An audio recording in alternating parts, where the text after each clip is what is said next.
And now I also want to take you to, yes, the mind map.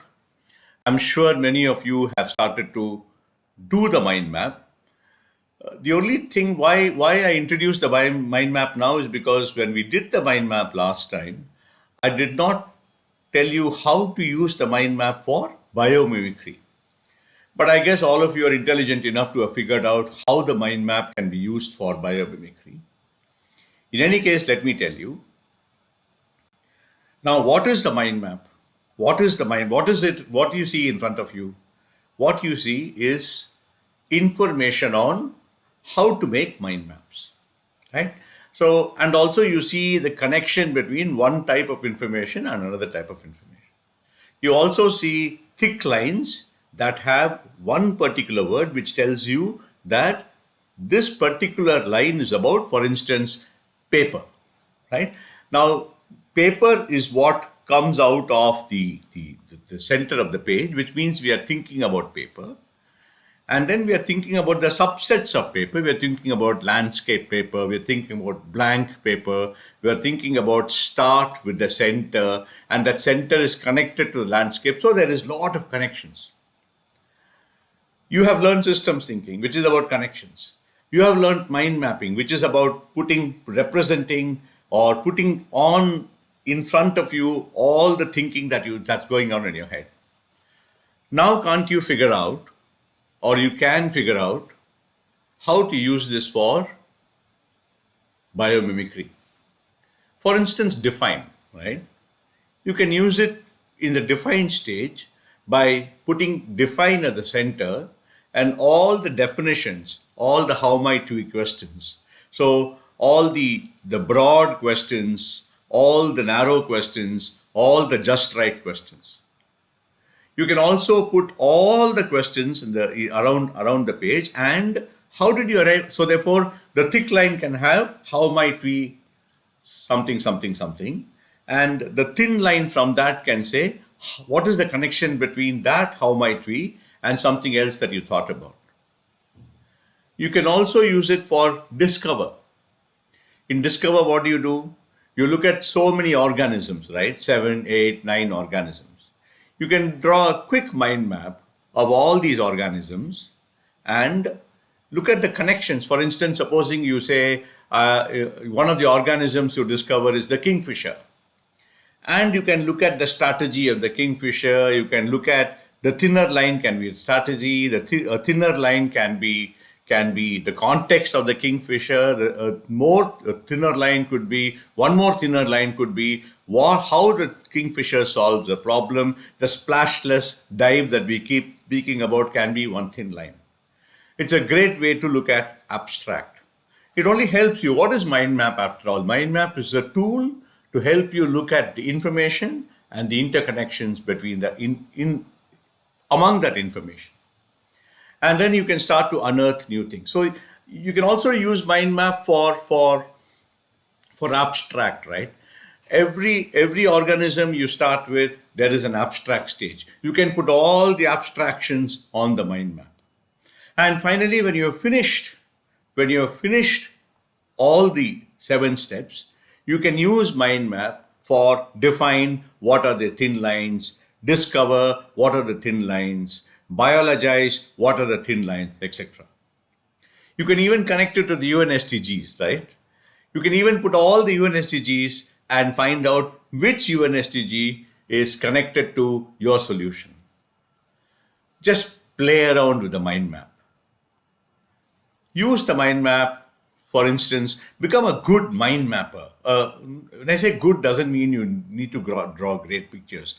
Become a person who uses mind map more often. Instead of having to remember things, mind map is essentially a tool for helping you remember things. You know, when you're having an important phone conversation with a client, you can use mind maps. You can use a mind map when you go shopping so that you don't forget something that your mother or father asks you to buy, right? And mind maps is therefore a tool that you can enjoy and you can actually put to use for biomimicry. So have fun with mind mapping. We're now going to learn a little bit about creativity, because you will agree that this course is actually can be termed as part of a creativity program. Many times when I teach creativity, I include biomimicry. So I told myself, when I'm teaching you biomimicry, why can't I include creativity? Because what I'm going to talk to you over the next 10 minutes is to give you the confidence that every one of you is creative. There's no point asking you to solve a huge problem like the United Nations Sustainable Development Goal problem and taking you through the process of biomimicry and asking you to come to a implementable solution if I don't infuse in you confidence about creativity. Because if you're not confident that you can solve the problem, then you will not solve it. So suddenly Mrinalini and I said, we need to talk about creativity to you, which is why I'm going to be speaking about helping you understand creativity over the next 10 minutes. Look at this slide. What does it say? By the way, that's a lovely picture on the, on the tree, right? It just gets your imagination running completely. A hand holding the tree. Actually, it's just an artificial hand, but look at the beauty, the symbolism of that hand there, right? Of those fingers holding the trunk.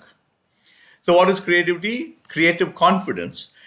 It's a lovely word to use because the minute you say, I have creative confidence, it means you are all ready to go. Believe that every one of us is creative and putting that belief to work. The first thing is believe that every one of us is creative.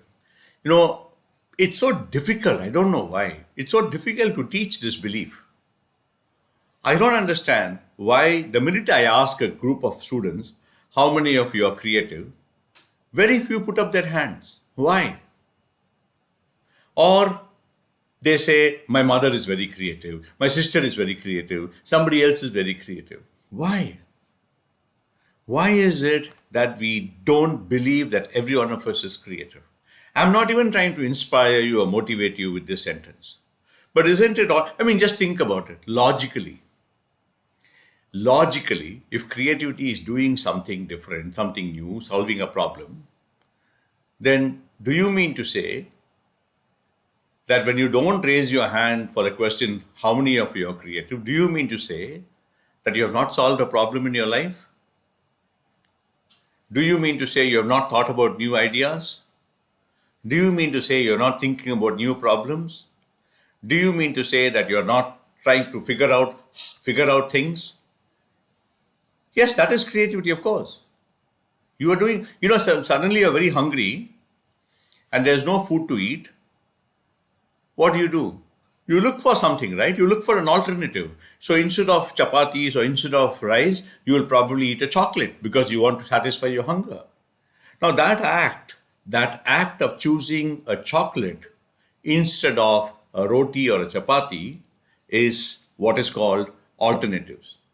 And alternatives is looking for something instead of something else. And that is one of the cornerstones of creative thinking.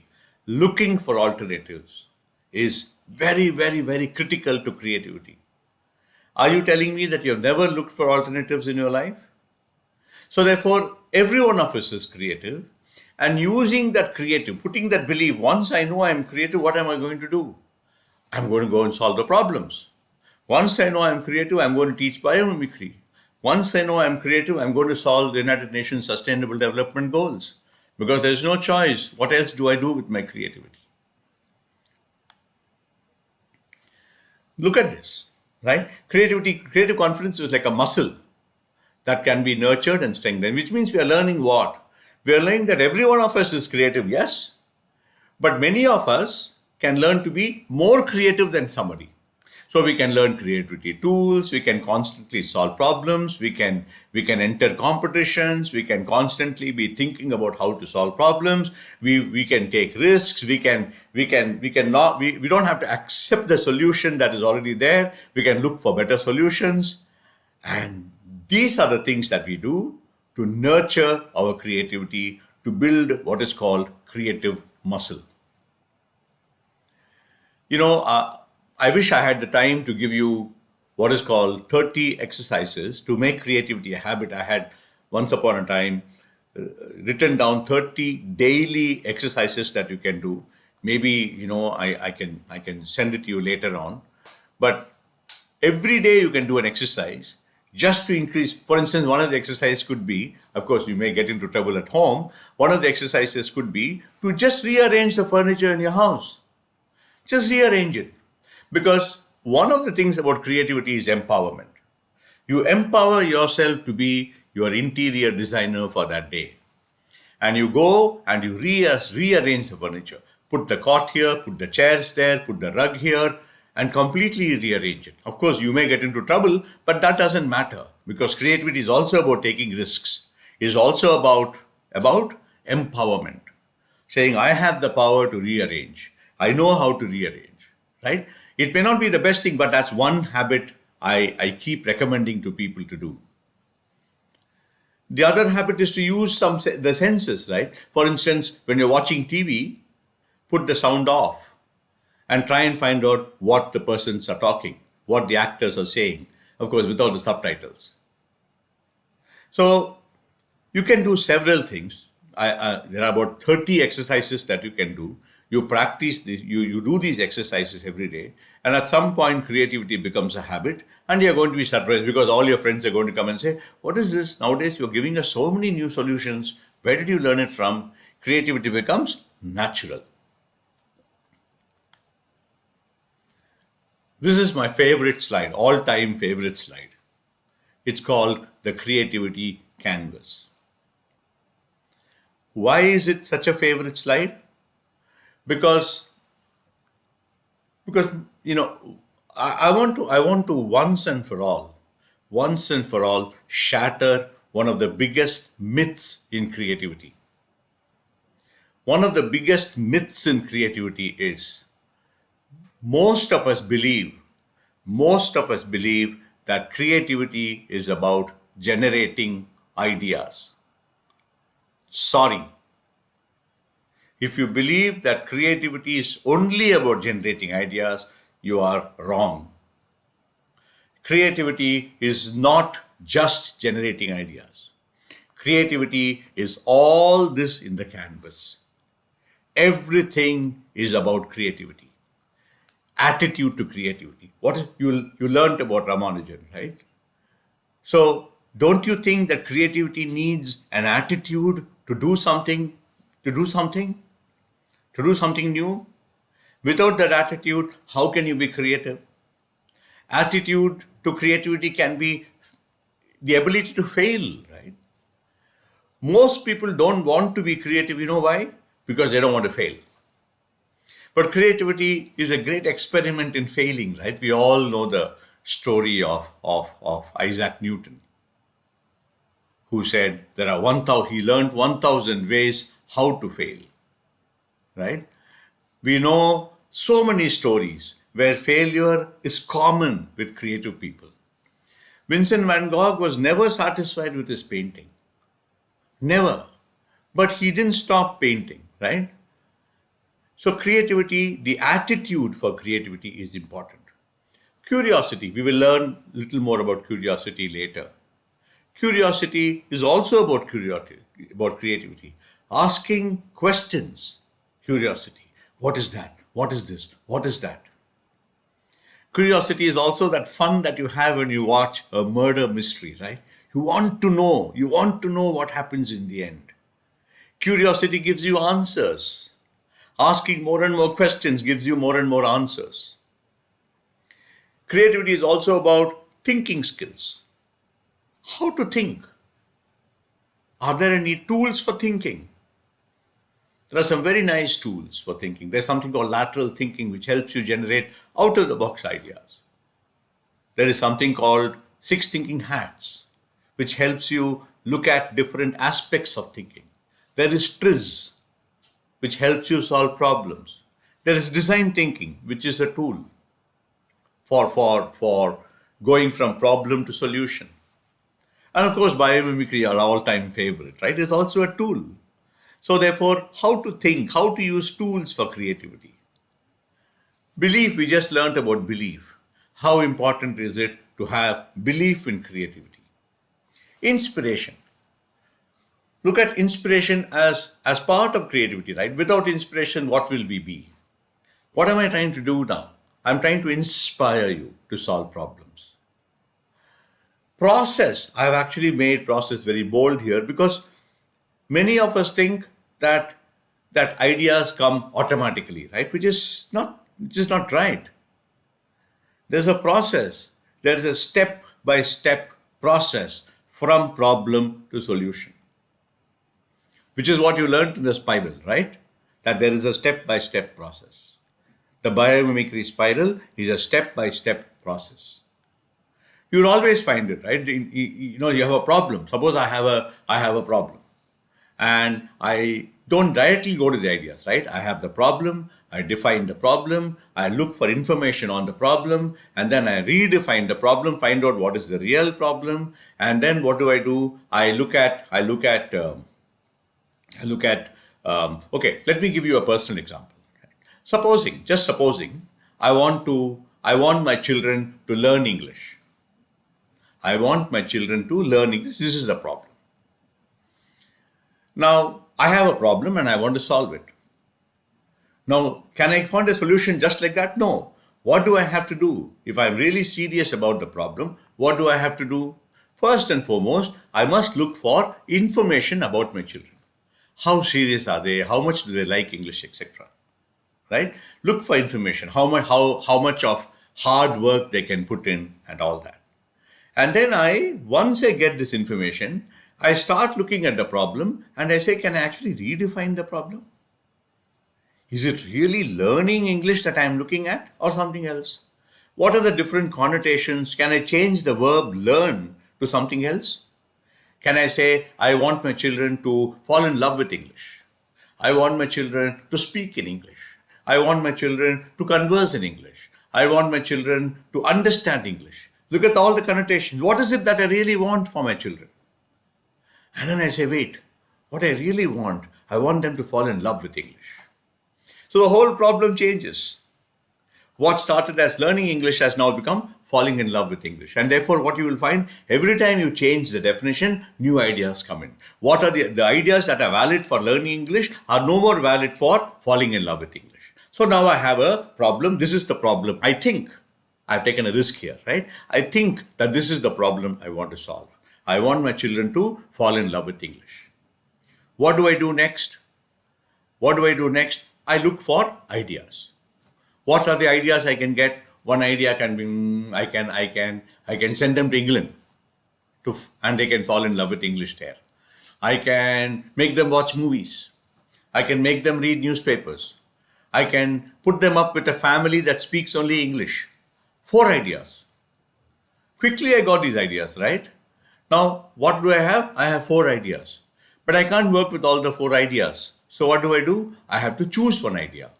So therefore, I start to define, looking for information, redefine, ideate, choose an idea. What idea will I choose? Okay, I like the idea of sending them to England. I choose that idea. Now next I can't immediately put them on a plane, right? There are some problems with that idea. So I have to tailor that idea or shape that idea. What do? What are the problems? It's too expensive to send them. Where will they stay? The information is my children may be asthmatic and therefore they cannot go to England in the winter, which means I already have 3 problems. They cannot go to England in the winter. It's too expensive to send them, and where will they stay? And I look for answers for all this, right? I look for answers. These are implementable solutions. I go to the bank and borrow some money. Or I call a friend of mine and say, can you accommodate my children for 2 months? And then I see to it that I send them during the summer. And finally, what do? In summer, I put my children in a plane, call my friend, I request him to accommodate my children and let them live in England for 2 or 3 months and let them hopefully fall in love with English. Look at the process. Look at the process of creativity. I started with defining a problem and then I looked for information. So problem definition, looking for information, redefine the problem, look for ideas, choose the idea, shape the idea, and implement the idea. That's the process of creativity. It's not just standing and suddenly getting some ideas. And all of us do this all the time. Don't be surprised that I'm giving you something new. Just look at the way you have solved a recent problem.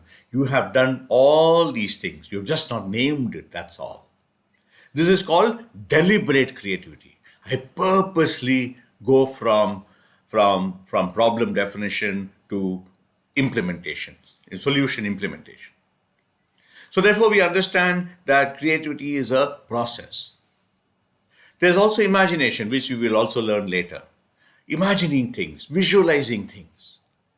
When I was working with the Delhi Daredevils, we all sat down and visualized the entire match. Look at the power we have. We can see an entire match before it actually happens. It was great fun. At the same time, it helped us understand what could happen in a match. Right? And once you start using your imagination, you can start to say, this is the problem I want to solve. For instance, why are we not imagining a city under the sea? Why are we constantly thinking of building houses on land? You know why? Because we really haven't imagined it.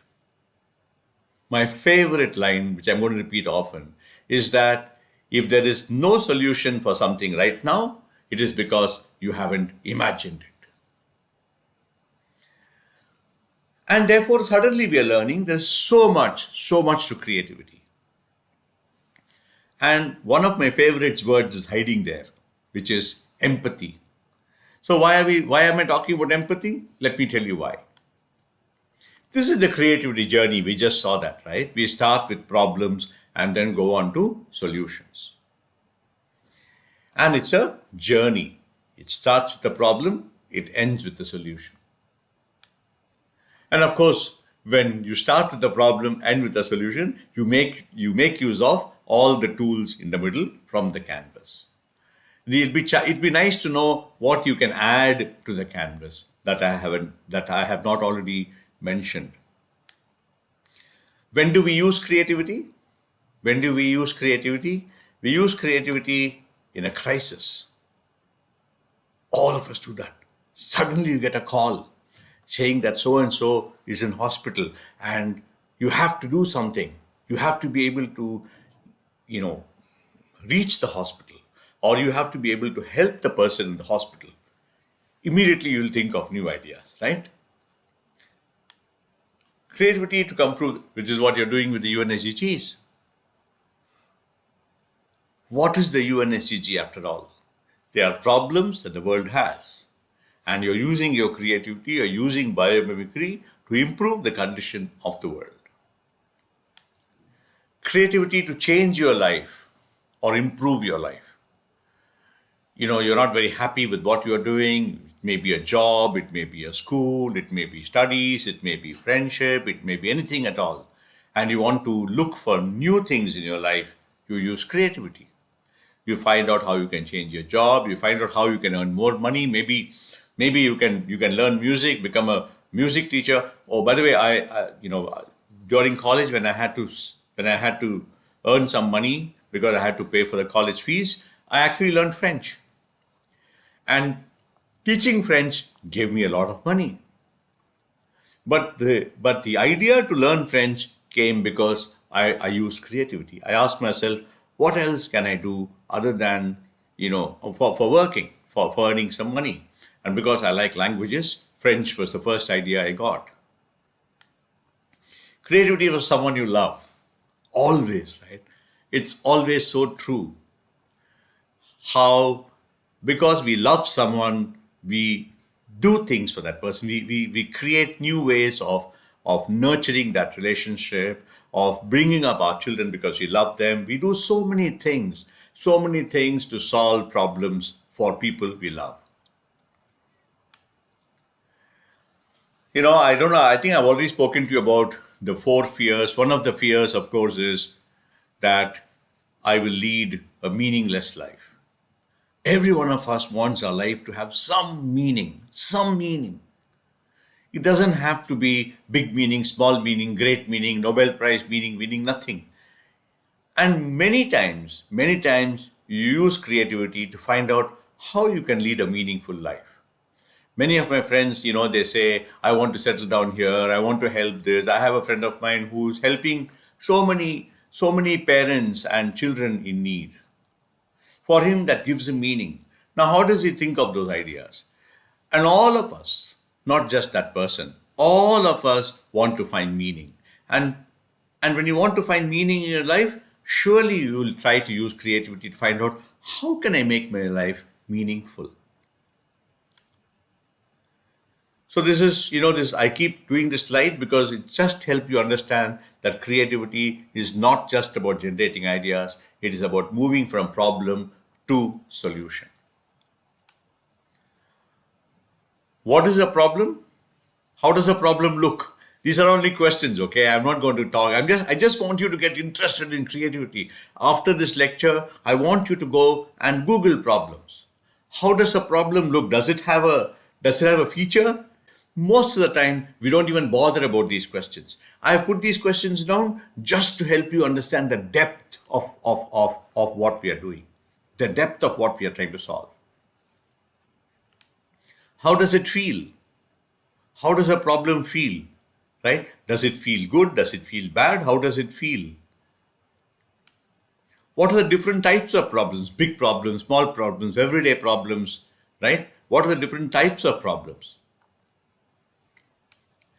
Why are some problems easy and some problems difficult? I'm sure every one of us will know, right? In exams, some problems are so easy, some problems are difficult. Life problems, I teach a subject called life skills at IIT Madras. Life problems can be very difficult to solve. We can get overwhelmed by it. But somehow we cope, right? We use our creativity to cope. And what is a big problem for me may be a small problem for you, and vice versa. So therefore, it's a beautiful question. Why are some problems easy? The same problem, you have a problem when you are 20 years old. It seems to be a difficult problem. But when you're 40 years old, it's an easy problem. Why? Because you've experienced it. You know how to solve it. How do we normally solve problems? How do we solve? Sometimes we just say, oh, I got that idea and I solved it. When are you happy solving a problem? I don't know whether you are happy solving the United Nations Sustainable Development Goals problems, but I'm very happy. I was very happy when I solved one or two of those problems. I'm very happy when I'm solving the problem of teaching biomimicry. This NPTEL has been a big experience for us. We have had to really use our creativity to put the information across to you. What problems bore you? Not all problems are happy problems, right? Some problems bore us, irritate us. Why does it happen? Why do some problems irritate us? Why do some problems upset us? How do you look for a problem? How do you look for a problem? Empathy, my favorite topic, is the easiest way to look for problems. What is empathy? What is empathy, anyone? Empathy is putting yourself in the shoes of the other person and looking at it from their point of view. So when you're doing problems, why am I talking about empathy here? Because from now on, once you learn empathy and you have biomimicry as a tool, you can start to solve the problems, right? But it's not only the UNSDG that you can pick up problems from, right? You want lots and lots of problems in your life. So empathy is putting yourself in someone's shoes. For instance, at IIT Madras, we have just started our creativity course and we are doing what is called an empathy walk.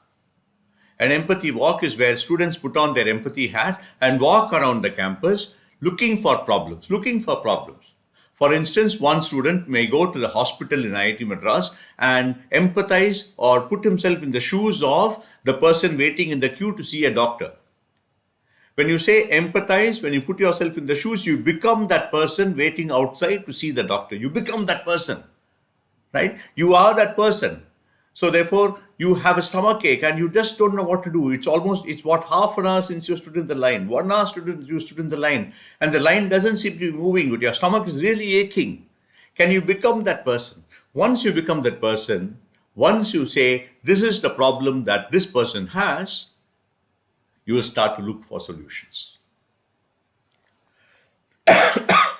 So empathy is looking for problems, looking for putting yourself in the shoes of someone and looking at the world from their point of view, so that you're able to look for problems. The difficulty in empathy, the difficulty in empathy is not putting yourself in someone's shoes, but taking off your own shoes.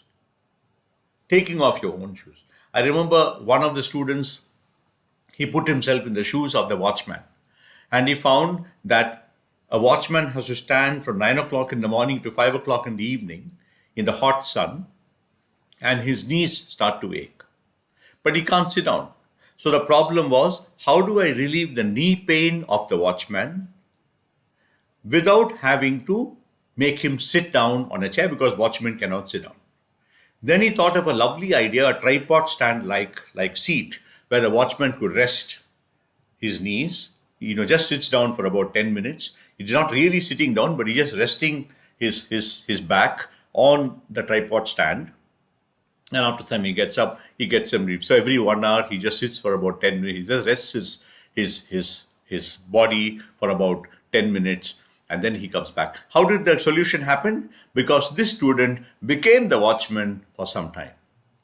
He stopped being a student and started becoming the watchman to understand the problem from the watchman's point of view. Next time I meet you, I will share some of the problems that the students have identified from inside the campus. But why them? You can start doing it yourself. You can start empathizing with your parents and looking at the world from their point of view.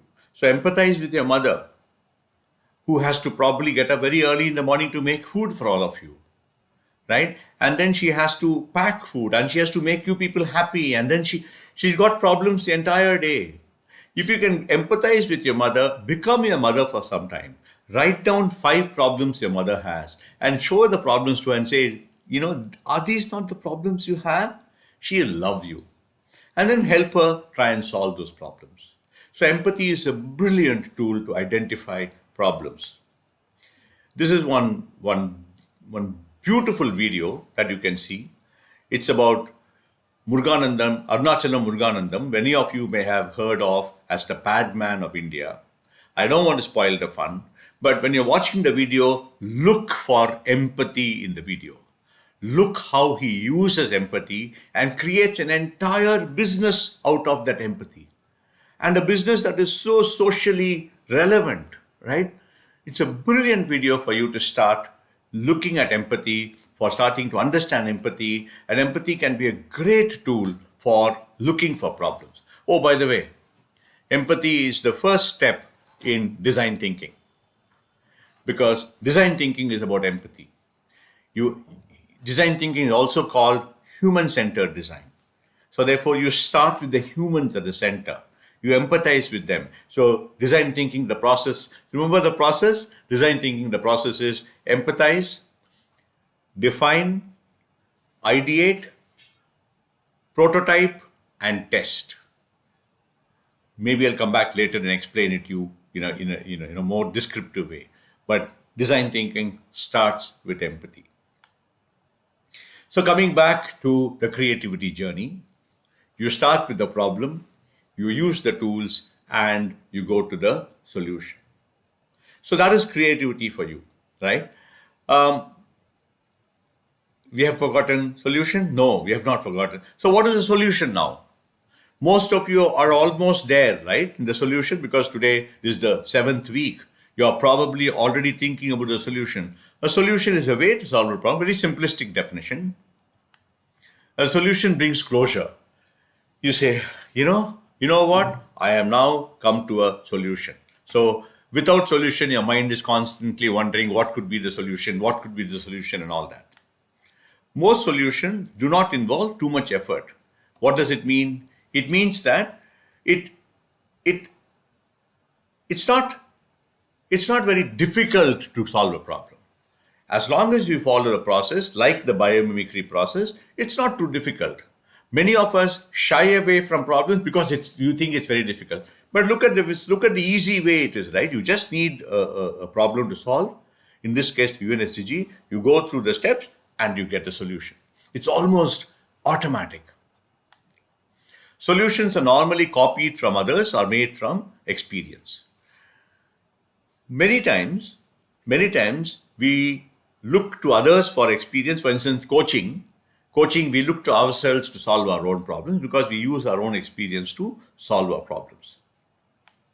Some solutions may require extra creative effort. There are some out of the box solutions you can try. You know what? Remember, I told you my children's example. I got 4 ideas, so you may want to try about some more ideas. You may want to use some tools for generating new ideas, etc. May require some extra creative effort, and therefore creativity becomes a choice. So creativity, therefore, is a choice, right? How did we start? We said that every one of us can be creative. Now, when I say every one of us can be creative, is there a choice or not? And you will find that many people don't want to be creative because they choose not to. I've always maintained that the beginning of creativity is the intention to be creative. Most of you or all of you are in this program because you intend to learn a new tool. You intend to learn a new way of solving problems. And you have picked up a United Nations Sustainable Development Goal because you not only have the belief that you can solve it, but you also have the intention to solve that problem. And what we are offering to you in this course is simply a tool to help you go from problem to solution.